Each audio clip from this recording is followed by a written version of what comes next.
Hi friends, welcome to my channel చిన్నారి కథలు. Friends అందరు ఎలా ఉన్నారు? బాగున్నారా? ఫ్రెండ్స్ ఈరోజు మన ఛానల్లో బేతాళ కథల్లోని సదానందుడి కథ చెప్పుకుందాం. ఎప్పటిలాగానే శవాన్ని చెట్టుపై నుంచి దించి భుజం మీద వేసుకొని బయలుదేరిన విక్రముడికి బేతాళుడు మరొక కథ చెప్పాడు. పూర్వకాలంలో చిత్రకూట దేశాన్ని వీరవర్మ అనే రాజు పరిపాలిస్తూ ఉండేవాడు. అతని భార్య పేరు మణిమాల. వాళ్ళిద్దరూ కలిసి ఓ పెళ్లికి వెళ్ళారు. పెళ్ళి అయిన తర్వాత వీరవర్మ మణిమాల తమ ఇంటికి తిరిగి వస్తూ ఉన్నారు. వాళ్ళు ప్రయాణిస్తూ ఉన్న రథం అర్ధరాత్రికి అడవికి చేరింది. అడవి దాటితే తప్ప తమ నగరానికి చేరుకోలేరు. అయితే ఆ రాత్రికి అక్కడే ఉండి తెల్లవారిన తర్వాత తమ నగరం వెళ్ళాలనుకున్నారు. అందువల్ల తమ రథాన్ని ఓ చెట్టు కింద ఆపి విశ్రమించారు.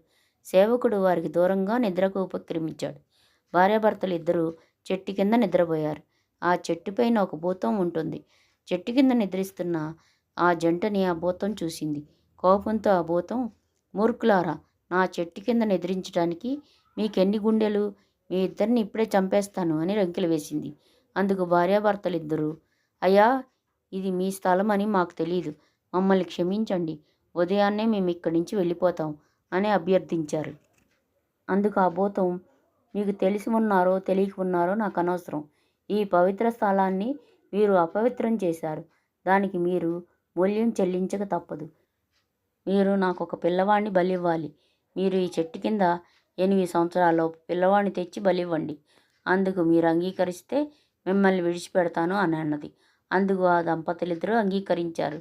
తెల్లారిన వెంటనే వారు నగరానికి వెళ్ళిపోయారు. రాజు ఒక బ్రాహ్మణునితో కొంత నగదు బంగారం ఇచ్చి అతని కుమారుని తీసుకున్నాడు. రెండవ రోజు సైనికులు ఆ బాలుడిని తీసుకుని భూతం ఉన్న చెట్టు దగ్గరికి చేరుకున్నాడు. ఆ బాలుడి పేరు సదానందుడు. తన చివరి కోరిక కోరుకోమని సైనికులు ఆ బాలుడిని అడిగారు. అయితే ఆ బాలుడు ఏమాత్రం సమాధానం చెప్పకుండా ఆకాశం వైపు చూసి పెద్దగా నవ్వాడు. ఆ దృశ్యం చూసిన భూతం తన అభిప్రాయాన్ని మార్చుకొని, ఆ బాలుడిని చంపవద్దు, మీరు ఇతన్ని తీసుకొని మీ నగరానికి వెళ్ళి హాయిగా ఉండండి అని అన్నది. ఆ కథంతా చెప్పిన తర్వాత బేతాళుడు, రాజా, నువ్వు కథంతా విన్నావు కదా, ఆ బాలుడు ఎందుకు నవ్వాడు అని అడిగింది. అందుకు విక్రముడు, ప్రతివాళ్ళు ఎప్పుడో ఒకప్పుడు చనిపోవాల్సిందే, అటువంటప్పుడు వాళ్ళకి తమ శరీరములపై అంత మోహం ఎందుకు అనే భావనతో ఆ బాలుడు నవ్వాడు. ప్రజల అమాయకత్వం అతనికి నవ్వు తెప్పించింది అని వివరించాడు. బాలుని వివరణకు సంతృప్తి చెందిన బేతాళుడు మళ్ళీ చెట్టుపైకి వెళ్ళాడు. విక్రముడు నిరాశ చెందక మళ్ళీ శవాన్ని భుజం మీదకి ఎత్తుకున్నాడు. కథ కంచికి మనం ఇంటికి. ఫ్రెండ్స్, కథ నచ్చిందా? నచ్చితే లైక్ చేయండి ఫ్రెండ్స్. లైక్స్ అసలు చేయట్లేదు. కథ నచ్చితే మా కథ ఎలా ఉందో, మీరు ఏ ఊరి వారో, ఎక్కడి నుంచి చూస్తున్నారో ఒక కమెంట్ చేయండి ఫ్రెండ్స్. కథ నచ్చితే నచ్చింది ఒక కమెంట్ చేయండి ఫ్రెండ్స్, బాగుందని. ఉంటాను, బాయ్.